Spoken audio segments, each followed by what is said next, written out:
Okay, so I have been a little cheeky sneak for the last few months, and I'm going to today introduce you to a couple of new snakes that I have actually kept secret from kind of everybody for a while, even including Patreon, which is something I don't usually do. Most of the time, whenever I acquire new snakes or new animals, I throw it up on Patreon. But these two have been the exception because I've had them for in quarantine for a while for a couple different reasons. So, without further ado, this is a female Woma python. She actually is one half of a pair, and she is actually proven she had a full clutch of eggs, which should be hatching right around now, actually. She has been in quarantine for quite some time. Actually, I lied. They are hatched. She's been in quarantine for about 5.5 months, and she is finally out. I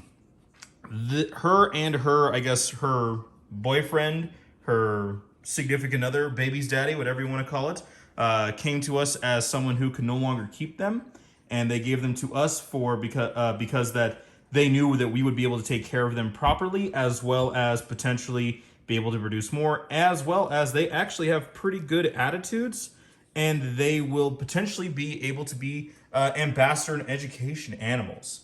So these guys are really cool. I really like Woma pythons. They are part of a genus of snake called Aspidites. They are from Australia. When normally we think about Australian pythons, we're thinking carpet pythons or even scrub pythons, right? Well, there's another type of python which honestly, I'm not entirely sure how they're able to be even classified as python, because they don't have the regular pits like they do. They're just, all of their behavior is different. They specialize more in eating reptiles, and especially their sister species, the blackhead python, who is over there. Pardon the mess. There she is over there, cruising in her little 4x2 enclosure. But the Womas here are a little bit smaller than the blackheads. These guys are full mature adults, so the blackhead still has some growing. Womas usually hitting that 5-ish feet range. The blackheads can get over 6. Our blackhead girl is probably about 4.5, 5 feet long. She's kind of slow growing because I feed everybody like a boa, so I usually end up growing my pythons slower than a lot of people. But theoretically, I'll have much longer lived, healthier snakes. So these guys have been in quarantine for quite some time, so they were given to us from just like a random person who got a hold of us through our connections with other people who work with wildlife and with other animals and with other reptiles. We're just gonna come in here, gonna poop your snoot, gonna keep you in there. And because they were no longer to tape them, essentially what they did was they had their clutch of eggs, and after they ate their first meal, just to make sure that she, specifically her, was going to be okay, they relinquished them over and we acquired them. So they've been quarantined for quite some time, so they have to pass the health screening. They have to make sure that they don't have mites, as well as they're eating properly, especially this girl, who you can see is still pretty thin. In all honesty, you can still see a bit of her backbone, but she is eating consistently. Probably smaller and less frequent meals than I normally would, but I'm just making sure that she is still eating every time it is offered.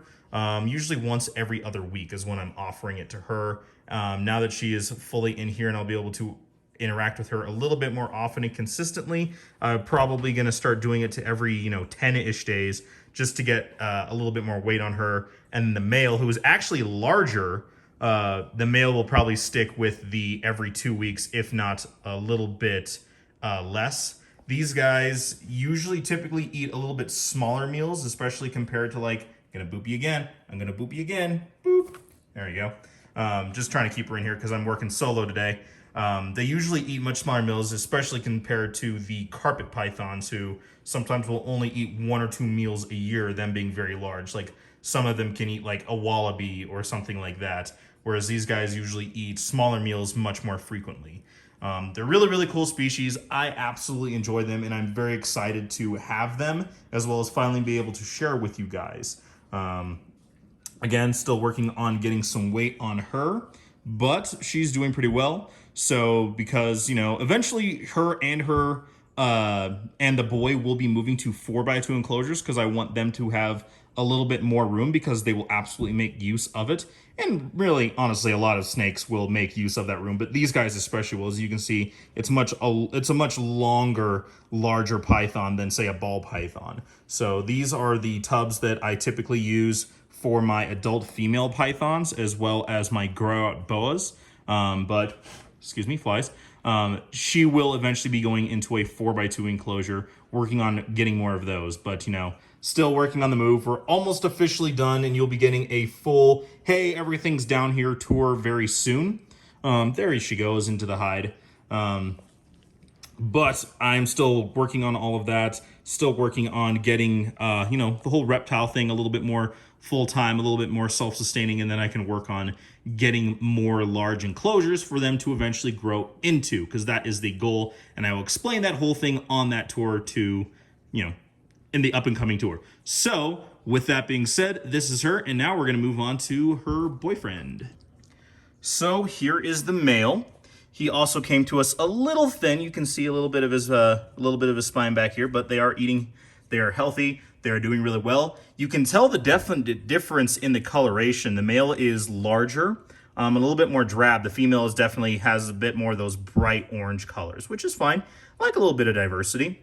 So this guy being larger, he's going to be in a Christmas tree tub versus the 74 quart. A, because that's what I have available out of quarantine, and B, he's just a little bit larger. And again, like I mentioned before with the girl, they will be moving to 4x2 enclosures, hopefully very soon. Again, these guys are really cool. I just absolutely love, whoop, there goes the lid, sorry about that, put my hand on that. These guys are just really, really cool snakes. And again, womas have a bit of a reputation for being, you know, a little feisty and very food reactive. But these guys are actually doing pretty good overall. Like I said, they're fairly handleable. Let's pull him over here. He actually just ate a couple days ago, so wanted to make sure he digested his last meal and then moved him out of quarantine into here. So with that being said, some people might be curious as to why I'm using this coconut as bedding, seeing as how these guys come from not necessarily like desert, but they come from a little bit more arid parts of Australia, and actually even more arid than, again, the blackhead over there. But this coconut just makes really good substrate in general. Really what I'm going to do is I'm just going to not keep it quite as wet and as humid for them.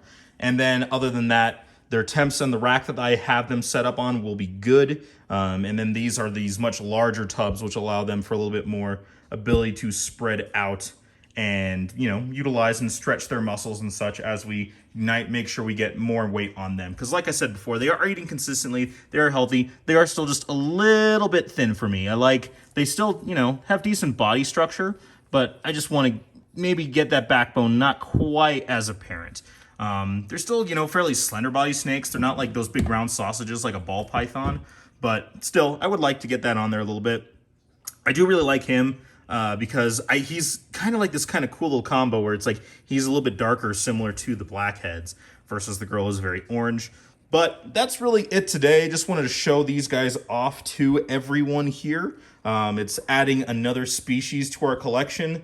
I've been telling myself and everybody who's around me that I'm going to try to dial it back on the diversity of species when it comes to different husbandry requirements. But I've had these guys for quite some time now, and I've already got my, you know, building adjusted, and I'm, you know, getting everything dialed in and really good for all of the ambient temps needed for a lot of the reptiles, and then all the ones that require different heating. They have all been dialed in very well, including for these guys. But it'll be another really fun one that eventually I'll be able to showcase more. It'll be a whole other species spotlight. And one of the species of snake that honestly just gets kind of forgotten a little bit. Like, we all know about womas, but for some reason they always just kind of get a little bit forgotten. And that also goes for another one of the types of pythons in Australia, the Antaresia, or the spotted children's and anthill pythons, the smallest pythons around. The whole genus, they are the smallest genus in general of pythons, as well as the anthill python is the smallest. And eventually I'll be doing a whole thing about that, showcasing number one, because I really need to, number two, because someone asked me to, and I do try to do that for everybody. So with that being said, if you guys have questions, comments, concerns, ideas for future videos, please let me know down in the comments. Hope everybody's having a great day. As I mentioned at the very beginning of this, I do usually get to have at the beginning of I apologize. A fly literally flew into my mouth as I recorded this. Again, sorry. But usually, other than these guys, every new acquisition that I get goes onto Patreon first. Sometimes I will end up releasing them on videos sooner. Otherwise, it gets to be a secret that the patrons know about for several months prior to them being actually brought in. And there are even a couple more that are in this main room that I haven't talked about yet either. So if anybody is curious, want to go check out Patreon, you can please. A little bit of my shameless plug, but again, I am trying to make this a little bit more full-time for me. So, and to thank everyone who would like to help and support and, you know, contribute to building Jay-Z's Reptiles, I do have quite a few different rewards for all the different patron levels, including different types of merch, stickers, wristbands, t-shirts, as well as private online tours. In person will be coming along down the road, although I'm a little bit far remote, so it'll have to be like a whole event, which probably will not be a thing until I get much more popular, I dare say. But hopefully everyone enjoyed this video. You got to see a really cool species of snake that I honestly don't get to talk about, and probably is not talked about nearly as much as they deserve. Really cool species of snake. Super glad to get these guys. Hope everyone's having a great day. I apologize for all the stuttering there at the end, and we'll check you next time.